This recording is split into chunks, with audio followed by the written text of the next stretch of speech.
స్టూడియోలో మీ పర్సనల్ మరియు business promotions కోసం సంప్రదించండి 9661216699. డిప్యూటీ సీఎం పనితీరు ఎలా ఉంది? పవన్ కళ్యాణ్ గారి పనితీరు. పవన్ కళ్యాణ్ గారి కూటమిలో బాగానే సాగుతున్నాడు కదా చంద్రబాబు. ఇద్దరు కంబైండ్ గా నడుపుతున్నారు. ఏ విషయమైనా కలిసి నిర్ణయం తీసుకుంటారు. ప్రభుత్వంలో మామూలుగా అతను సొంత నిధులు ఇచ్చి అతను కూడా శ్రమ పడుతున్నాడు.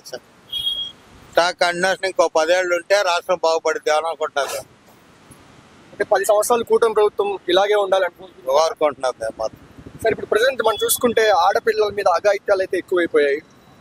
గత ప్రభుత్వంలో కానీ ఈ ప్రభుత్వంలో కానీ చూసుకుంటే ఈ ప్రభుత్వం వాళ్ళు ఏమంటున్నారంటే అది గత ప్రభుత్వం వారసత్వం లాగా వస్తుందని చెప్తున్నారు. ఏమంటే ఇన్సిడెంట్లు అనేది జరుగుతూనే ఉంటాయి ఎక్కడో చోట. దాన్ని కోట ప్రభుత్వం విమర్శిస్తాం అనేది తప్పు మాట. చాలా కంట్రోల్ చేస్తున్నారు. ఇప్పుడు సీఎం వెళ్తుంటే అసెంబ్లీ సమావేశాలు పెడుతుంటే 200 మంది వచ్చేవాళ్ళు. కానిస్టేబుల్ కనపడుతున్నాడా? దేనికి వేస్ట్ ఖర్చులు? పవన్ కళ్యాణ్ వెళ్తున్నాడు అన్న 100 మంది సెక్యూరిటీ వెళ్తున్నాడా? ఆయన దోన ఆయన వెళ్తున్నాడు.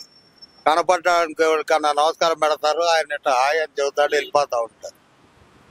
ఇప్పుడు 100 మంది 150 మంది పోలీసులు విధులు అయ్యి సాయంత్రం దాకా వచ్చి వాళ్ళ భోజనాలు ఇవన్నీ ఖర్చులు అవసరం గవర్నమెంట్కి.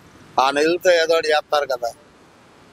అట్లాగే ఎమ్మెల్యే ఫ్రీగా వెళ్ళాలి, ఫ్రీగా రావాలి, జనంతో కలవాలి. ఆగి జనంతో మాట్లాడాడు అనుకో, జనంలో ఉన్న సమస్యలు చెప్తారు. ఎవడెవడు అది తీర్చాలి కోట ప్రభుత్వం. వాళ్ళు చేస్తుంది అది. పవన్ కళ్యాణ్ అక్కడ ఆగుతాడు తీర్చాలి కాదు వెళ్ళేటప్పుడు. బాబు మీ సమస్యలు ఏందని అడుగుతున్నాడు, స్పందిస్తున్నాడు. ఆఫీసులో అర్జీ అయ్యా నేను పరిష్కారం చేస్తానంటే. ఇప్పుడు మాకేమైనా ఇబ్బందులు ఉంటే మనం పోయి ఆడ అర్జీ ఇవ్వాలి. దాన్ని ఎమ్మడ స్పాట్ లో చేస్తున్నారు. పార్టీతో సంబంధం లేకుండా అసలు పార్టీలతో సంబంధం లేదండి. ఒక సామాన్యుడిని అడుగుతున్నాడు. సామాన్యుడు నాకు ఇబ్బందులు ఉన్నాయ్యా, మాకు ఇది రాలేదని చెప్తున్నాడు. ఎమ్మడ అర్జీ పెట్టుకోమంటున్నాడు. స్పాట్ లో అవుతున్నాయి. ఇంకా అదే కావాల్సింది కోట ప్రభుత్వం. ఏ ఎమ్మెల్యేనా ఎవరిని ప్రజల ఓట్లు ఎత్తే కదా గెలిచేది. వాళ్ళ విధులు వాళ్ళు నిర్ణయిస్తే ప్రజలు పట్టించుకోరు. బాగుంది ప్రభుత్వం మొత్తం మాకు.